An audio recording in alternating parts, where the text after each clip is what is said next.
그런 적을 한 적이 한 번도 없다 라고 혐의를 부인을 했었습니다. 근데 저희가 누구입니까? 매우 초대철미한 A파트 아니겠습니까?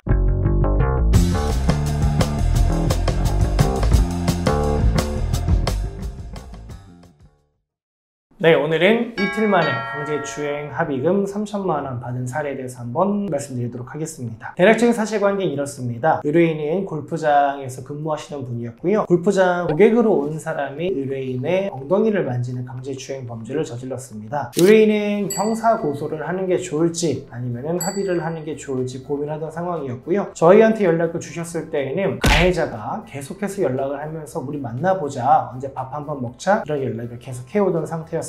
그래서 저희한테 요청 주셨던 것들은 많은 합의금을 받는 것도 중요하지만 사건 자체가 빨리 종결됐으면 좋겠다라는 요청을 주셨습니다. 제가 그래서 그 사건을 넘겨받아가지고 곧바로 가해자에게 연락을 했고요. 가해자에게 이런저런 일이 있었으니까 우리 이거에 대해서 형사 고소와 합의 중 둘 중 하나를 고려하고 있다. 당신은 어떤 절차를 희망하시냐? 라고 물어봤더니 처음에는 저희한테는 자기는 그런 범죄를 저지른 적이 없다. 상대방의 엉덩이를 만진 적이 없다. 만나자, 밥 먹자는 연락을 했지만 그런 적을 한 적이 한 번도 없다. 라고 혐의를 부인을 했었습니다. 근데 저희가 누구입니까? 매우 초대철미한 A파트 아니겠습니까? 그래서 그런 일이 발생할 수도 있을 것 같아서 저희는 상대방한테 연락을 하기 이전에 이미 상대방의 강제추행 혐의를 입증할 만한 CCTV 자료라든가 당시 현장을 목격했던 사람들의 증언 등을 어느 정도 확보를 해둔 상태였습니다. 그래서 상대방이 부인을 했을 때 저희가 먼저 상대방에게 부인을 하셔도 된다. 하지만 우리는 CCTV 자료도 있고 당시의 상황을 목격했던 증인들의 증언도 우리는 모두 확보된 상태다. 만약에 혐의를 부인한다라고 한다면 정말 그 혐의가 있는지 없는지는 경찰에 가서 우리가 가려보도록 하겠다. 라고 얘기를 했더니 상대방이 합의하자라고 얘기를 했고요. 저희가 상대방에게 당신이 혐의를 인정하고 합의를 하자라고 해도 부족할 판에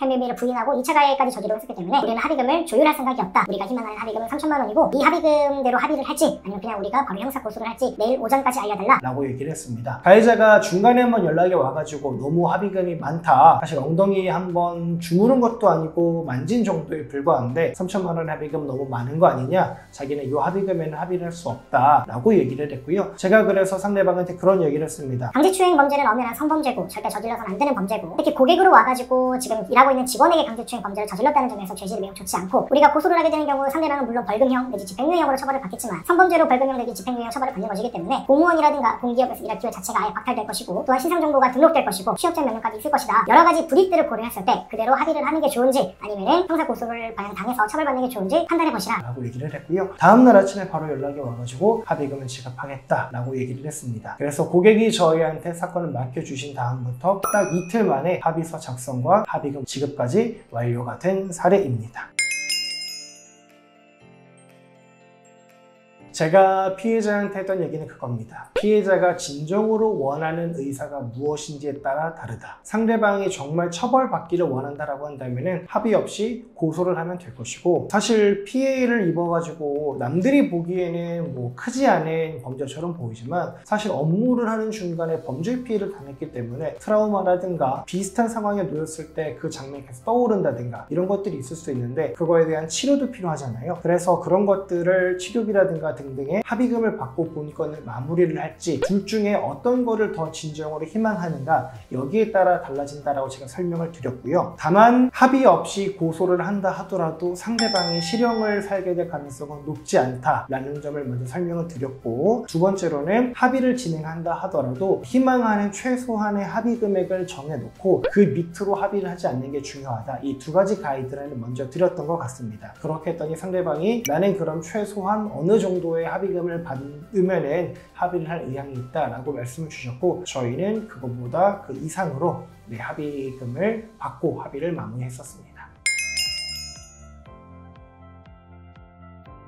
네, 보통 상한과 하한을 의뢰인과 협의를 해서 결정을 하고요. 다만 의뢰인께서 잘 모르시기 때문에 저희가 이런 사건에 있어서 일반적으로 이 정도의 합의금을 요구합니다. 최소한 이 정도의 합의금은 받아야 되는 것으로 보인다라는 대략적인 가이드라인을 물론 드립니다. 범죄 피해자분들이 가해자를 다시 마주치고 싶어 하지 않아 하는 게 일반적입니다. 저희가 피해자를 대리해서 합의서를 작성하고 가해자만 참석하게 됩니다. 네, 물론 그렇게 하셔도 됩니다.